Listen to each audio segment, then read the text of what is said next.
ఎట్లా నాశనం అవుతుందో చెప్పడం జరిగింది. ముఖ్యంగా ఈ విషయాలన్నింటినీ కూడా ప్రశ్నించే ప్రయత్నం బీఆర్ఎస్ పార్టీ నాయకత్వం చేస్తూ ఉంటే దాడులకు పురిగొల్పుతూ ఉన్నారు రేవంత్ రెడ్డి గారు.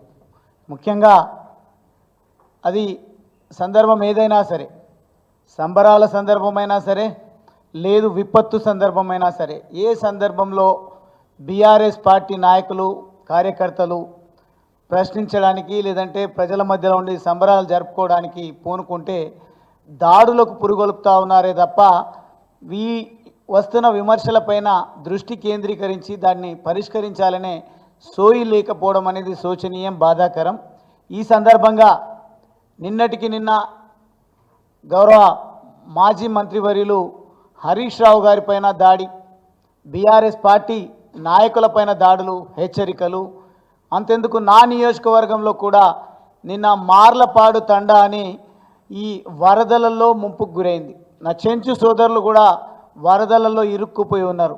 కానీ నేను అక్కడికి వస్తున్నాననే సమాచారం తెలిసిన కాంగ్రెస్ పార్టీ గువ్వల బాలరాజు ఇక్కడ వస్తే మళ్ళీ కేసీఆర్ గారి పేరుతో ఇక్కడ ప్రజలకు జరిగిన న్యాయం, ఆ రోజు నక్కలగండి నిర్మాణానికి భూములు కోల్పోయినటువంటి ప్రజలకు నష్టపరిహారాన్ని చెల్లించేటువంటి విషయంలో అద్భుతమైనటువంటి పాత్ర నేను పోషించాను. కాబట్టి అక్కడికి నేను వెళ్ళినట్టయితే ఎమ్మెల్యే దగ్గరికో లేదంటే ప్రభుత్వ యంత్రాంగం దగ్గరకో రైతులు ప్రజలు వెళ్ళే ఆస్కారం ఉండదు. వస్తే మాత్రం దాడి చేయాలని నిన్న వాళ్ళు నా పైన కుట్ర చేసినటువంటి విషయాన్ని దృష్టిలో పెట్టుకొని భయపడి కాదు, కానీ ప్రజలు కూడా ఆలోచించాలి. అలవిగాని హామీలు ఇచ్చినటువంటి ఈ కాంగ్రెస్ పార్టీకి ఓట్లు వేసినందుకు ఈరోజు ప్రజలు ఏ రకంగా తల్లడిల్లుతూ ఉన్నారో అర్థం చేసుకోవాలి. నిజంగా మేము కూడా నిస్సహాయ స్థితిలో ఉన్నాం. ఒకవేళ వస్తేనేమో వచ్చి వీళ్ళే ఇక్కడ ప్రజల్లో గందరగోళాన్ని సృష్టించిందని విమర్శ చేసేటువంటి ప్రయత్నం చేస్తారు. నక్కలగండి నిర్మాణం ఎవరు చేసిండ్రో మనకందరికి కూడా తెలుసు. ప్రభుత్వం ఆలోచన ఏంది, ఆలస్యానికి కారకులు ఎవరో కూడా ప్రజలకు తెలుసు. అక్కడ భూములు కోల్పోయినటువంటి రైతాంగానికి నల్లగొండ జిల్లాలో ఒక రకమైనటువంటి నష్టపరిహారం గతంలో కాంగ్రెస్ హయాంలో ఇస్తే, మా ప్రభుత్వం అధికారంలోకి వచ్చిన తర్వాత అచ్చంపేట నియోజకవర్గ ప్రజల ఆశీర్వాదంతోన నేను శాసనసభ్యుడిగా ఎన్నికైన తర్వాత అద్భుతంగా పోరంబోగు భూములైనా సరే, అసైన్డ్ భూములైనా సరే, ప్రజలు దళితులు, ఎస్సీలు, ఎస్టీలు, పేదలు ఉన్నటువంటి వాళ్ళు, దీర్ఘకాలికంగా వ్యవసాయంలో ఉన్నటువంటి వాళ్లకు నష్టపరిహారాన్ని ఇప్పించినాం. కాబట్టి అక్కడికి వెళ్తే గత ప్రభుత్వం పైన ప్రశంసల వర్షం కురిపిస్తారు.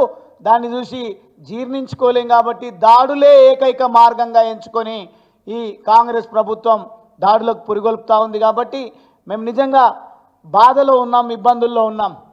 ఒకవేళ పోరాడితే పోయేదేమి లేదు, బానిస సంఖ్యలు తప్ప అని నినాదాన్ని నమ్మి తెలంగాణ రాష్ట్ర సాధన ఉద్యమంలో ఆంధ్ర నాయకత్వం పైన, ఆంధ్ర పెట్టుబడిదారుల పైన ఉద్యమం చేసి కేసీఆర్ గారి నాయకత్వంలో తెలంగాణ రాష్ట్రాన్ని సాధించుకున్నాం.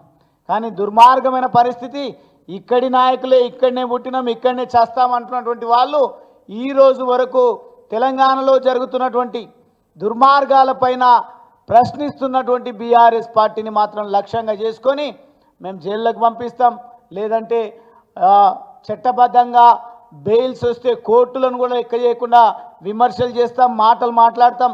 కోర్టులనే మాట్లాడినాము అని అంటే మీరెంత తస్మత్ జాగ్రత్త అని హెచ్చరిక చేసినట్టుగా మమ్మల్ని గొంతు నొక్కే ప్రయత్నం చేస్తూ ఉన్నారు.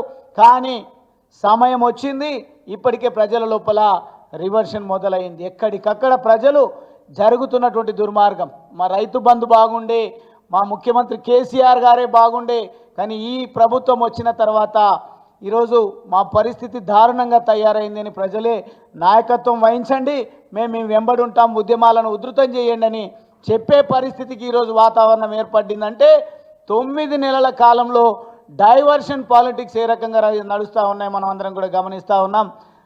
సాధ్యం కాని హామీలు ఇచ్చి హైడ్రా పేరిట ప్రజలను తప్పుదోవ పట్టించే ప్రయత్నం చేస్తూ ఉన్నారు. అదేవిధంగా దాడులతోన గత ప్రభుత్వం పైన కావాలని దుర్మార్గంగా ప్రజలతో వ్యతిరేకంగా మాట్లాడించేటువంటి ప్రయత్నం చేస్తూ ఉన్నారు. కానీ ప్రజలు ఏం చేస్తున్నారు, ముఖ్యమంత్రి ఎక్కడికి వస్తే అక్కడికి అడ్డుకునే ప్రయత్నం చేస్తూ ఉన్నారు. మంత్రుల పైన వాళ్ళ అసమర్థత పైన విమర్శలు చేస్తూ ఉన్నారు. చదువుకున్న అమ్మాయిలు సైతం వాళ్ళు ఓపిక నశించి వాడకూడని భాషలో కూడా ఈ ప్రభుత్వాన్ని విమర్శలు చేస్తూ ఉన్నారు, హెచ్చరికలు చేస్తూ ఉన్నారంటే ఏ స్థాయికి ఈ ప్రభుత్వం దిగజారిందో మనం గమనిస్తూ ఉన్నాం.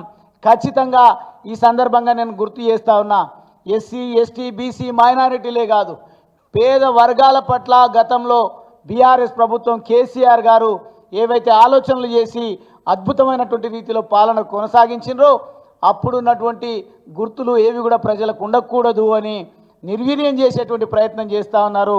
అందులో భాగంగానే ఈరోజు పార్ట్ టైం రెసిడెన్షియల్ ఇన్స్టిట్యూషన్లలో పనిచేస్తున్నటువంటి అధికారులను లెక్చరర్లను తీసేస్తూ ఉన్నారని చెప్పడం జరిగింది. కాబట్టి ఖచ్చితంగా గతంలో సెక్రటరీగా పనిచేసినటువంటి డాక్టర్ ఆర్ఎస్ ప్రవీణ్ కుమార్ గారిని కూడా నేను విజ్ఞప్తి చేస్తూ ఉన్నా, ఇటువంటి సంఘటనలప్పుడు మనము మన పోరాట పటిమను ప్రదర్శించాలి.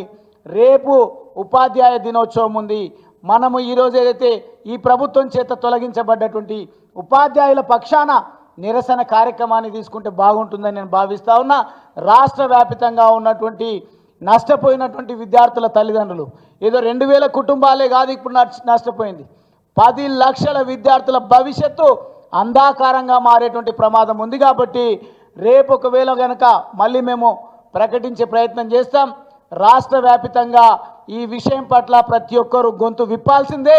రాష్ట్ర ప్రభుత్వం దిగివచ్చి తొలగించినటువంటి ఈ పార్ట్ టైం ఉద్యోగులను వెంటనే విధుల్లోకి తీసుకొని పిల్లల భవిష్యత్తును అంధాకారం కాకుండా చూసుకోవాల్సిందిగా విజ్ఞప్తి చేస్తూ మరొకసారి మీడియా మిత్రులకు కూడా నేను ధన్యవాదాలు తెలియజేస్తా ఉన్నా. ఈ మధ్యకాలంలో గతంలో నాకు తెలుసు ఈ ప్రభుత్వం గత ప్రభుత్వం చేస్తున్నటువంటి మంచి పనులను వక్రీకరించే విధంగా కొంతమంది కొన్ని ఛానల్స్ కొన్ని యూట్యూబ్ ఛానల్స్ వ్యతిరేకంగా మాట్లాడితే ఈరోజు దానికంటే పెద్ద సంఖ్యలో గత ప్రభుత్వాన్ని సమర్థిస్తూ ప్రజల డిమాండ్లను కూడా మీరు పేపర్లలో రాస్తూ ఉన్నారు, టీవీలలో టెలికాస్ట్ చేస్తూ ఉన్నారు. మీ పాత్రను ఇదే రకంగా పోషించండి. కేసీఆర్ గారి నాయకత్వంలో తిరిగి గత 10 సంవత్సరాల పాలన ఏ రకంగా ఉన్నదో అటువంటి పాలన మళ్ళీ తిరిగి ప్రజలకు అందించడం కోసం మనమంతా సంఘటిత శక్తిని ప్రదర్శిద్దామని నేను విజ్ఞప్తి చేస్తా ఉన్నా. ఇప్పుడు